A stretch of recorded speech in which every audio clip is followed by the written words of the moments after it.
The real stories, the ones they buried, the ones they feared, the ones that changed everything, were never told. Until now. This is Ancient Files. Somewhere on Earth, right now, there is a real city. A functioning, modern city with schools, hospitals, restaurants, and over 2,500 people living normal lives. But this city has one rule that no other place on Earth has ever had. You are not allowed to die here. Not a metaphor, not a joke, an actual law.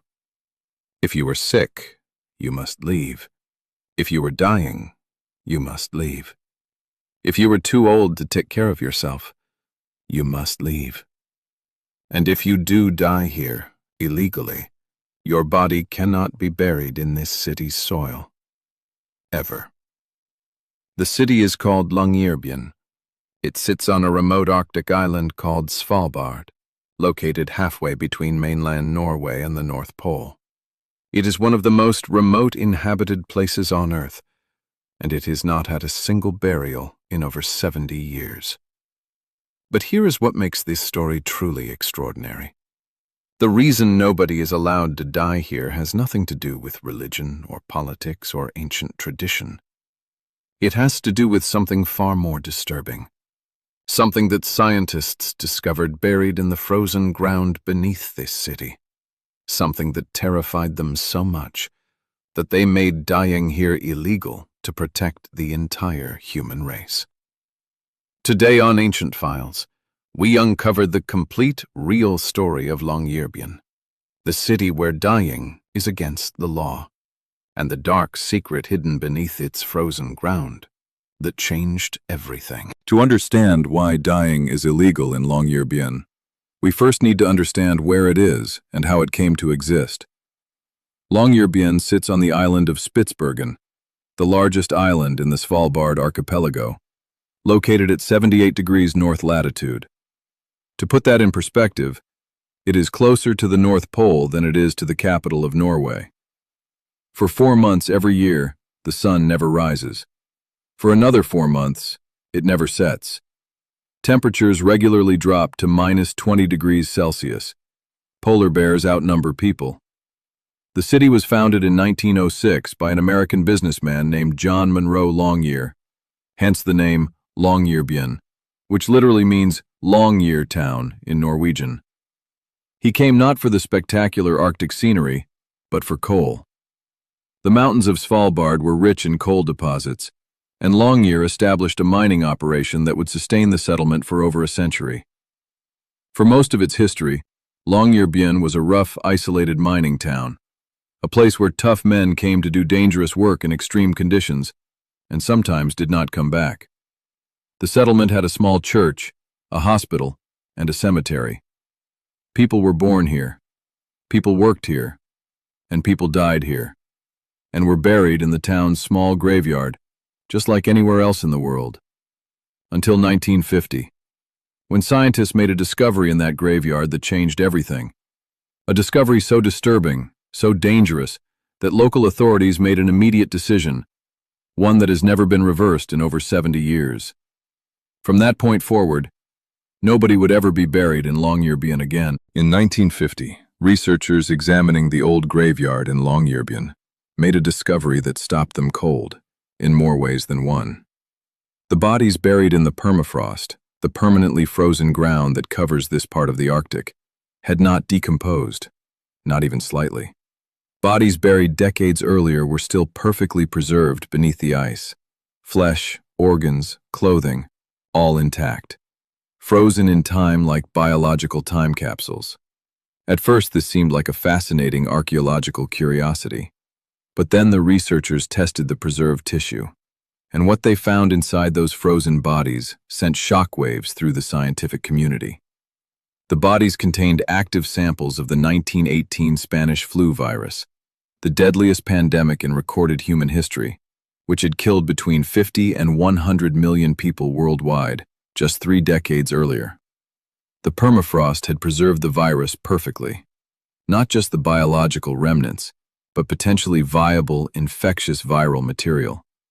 Locked in the frozen ground beneath a small Arctic town, within reach of the surface. In a world without the specific antibodies to fight the 1918 strain because it had been eradicated, a release of that virus could theoretically trigger another global pandemic. The authorities acted immediately. The graveyard was sealed.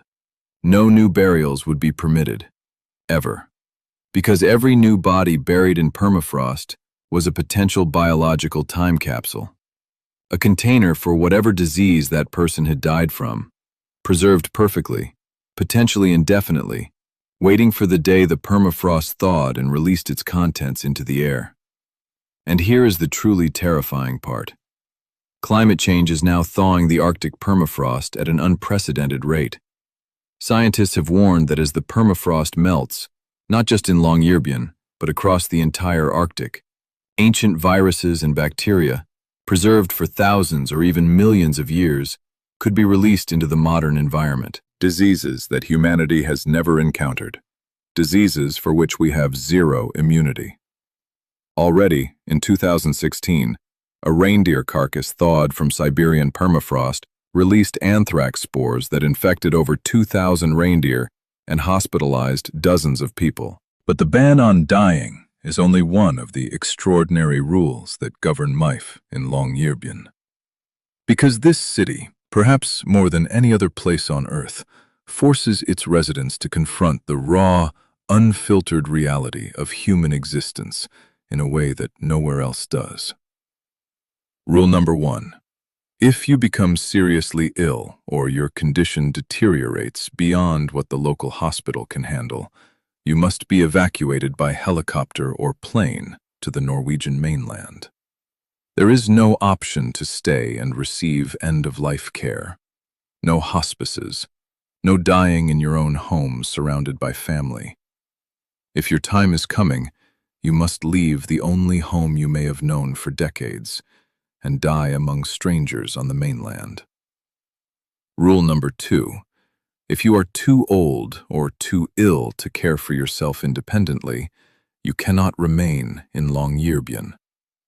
The city has no nursing homes, no assisted living facilities, no long-term care. When residents reach the point where they can no longer function independently, they must leave. Many people who have spent their entire working lives in this remote Arctic town, who consider it their true home, are forced to leave everything they know when they become old or sick. Rule number 3. Childbirth is also strongly discouraged in Longyearbyen. Pregnant women are expected to travel to the mainland well before their due date to give birth. The city has no maternity ward. Technically, being born here is almost as complicated as dying here. The result is one of the most unusual demographic profiles of any city on Earth. Longyearbyen has almost no elderly people, almost no very young children. The population consists almost entirely of working-age adults, people who came here to work, knowing that when their working days end, their time in Longyearbyen ends too. But despite, or perhaps because of, these extraordinary restrictions, Longyearbyen has developed into one of the most remarkable communities on Earth. In many ways, it is a social experiment unlike anything else in the modern world. Because everyone in Longyearbyen knows they are there temporarily, knows that one day they will have to leave, the community has developed a unique relationship with time, with each other, and with the concept of home. People invest deeply in the present moment. Friendships form quickly and intensely. The community is unusually tight-knit, unusually generous, and unusually present in a way that modern life in large cities rarely produces. There is also almost no crime in Longyearbyen. The city has no prison, because it has never needed one. Residents leave their doors unlocked. Cars are left running with keys inside in winter to prevent engines from freezing. In a world increasingly defined by fear, mistrust, and isolation, Longyearbyen operates on a level of community trust that feels almost impossible by modern standards. And then there is the polar bear situation. Longyearbyen is surrounded by one of the largest polar bear populations in the world. There are strict laws about how to interact with polar bears, but the fundamental reality is that when you leave the city limits, you are legally required to carry a rifle. Not for hunting, but for self-defense. Because in Longyearbyen, the apex predator is not the human being. And that daily reminder of human vulnerability, of the fact that nature here does not accommodate human comfort, may be one of the reasons the community has developed such a powerful sense of solidarity. Longyearbyen today is a thriving, modern community of around 2,500 people. Scientists, teachers, engineers, hospitality workers, and adventurers from over 50 different countries. It has a university, a cultural center, excellent restaurants, fast internet, all the comforts of modern life, in one of the most extreme environments on the planet. But beneath the modern surface, beneath the warmth and community and midnight sun cocktails, the frozen ground still holds its secrets. The old graveyard still sits sealed at the edge of town. The 1918 Spanish flu virus still lies preserved in the permafrost. And as the Arctic warms at 3 times the rate of the rest of the planet, the question of what else might be locked in that frozen ground grows more urgent every single year. Scientists from around the world now come to Longyearbyen not just to study the Arctic environment, but to study the permafrost itself, to catalog what ancient biological material it contains, to understand what might be released as it thaws. In a very real sense, the frozen ground beneath this small Arctic city may hold some of the most important scientific secrets on Earth. And perhaps that is the deepest lesson of Longyearbyen. In a place where dying is illegal, where the very ground preserves the past with perfect fidelity, humanity is forced to confront something it usually manages to avoid.